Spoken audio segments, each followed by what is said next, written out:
হ্যাঁ রে মা, তোর বল ফ্যান আছে? বয়ফ্রেন্ড সেটা আবার কি? আরে ছেলে বন্ধু, তোর ছেলে বন্ধু আছে? ওটা বয়ফ্রেন্ড না, ওটা বয়ফ্রেন্ড। আরে হ্যাঁ, সৌ হলা, তোর বয়ফ্রেন্ড আছে? না না মা, আমার কোনো বয়ফ্রেন্ড নেই। আগে তুই স্কুলে তুই যা হইতো সব আমাকে কইতু, এখন আর কিচ্ছু কইতে চাউনু। তুই আসলে আমাকে বন্ধু ভাবুনু। আগো মা, সেরকম কিচ্ছু না। আরে তুই ক না, আমি কথা দইছি কাউকে কিচ্ছু আমি কইবনি। না গো মা, আমার বয়ফ্রেন্ড নেই, সত্যি কইছি আমি। খাও, তোকে আর কিছু কইতে হবে না। তুই তো আমাকে আর বন্ধু ভাবুনু যে তুই আমাকে আর সব কথাটা কইবু। মা যখন এত করে কটে, মাকে কই তাহলে, মা মানে কাউকে কইবে না।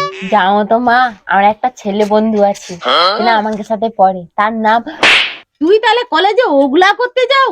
বাপ যে এত টাকা পয়সা খরচ করে রে ওই বয়ফ্রেন্ড তৈরি করার জন্য। কাই গো মান্ডির বাপ, এদিকে একটু বাড়ি আইসো তো।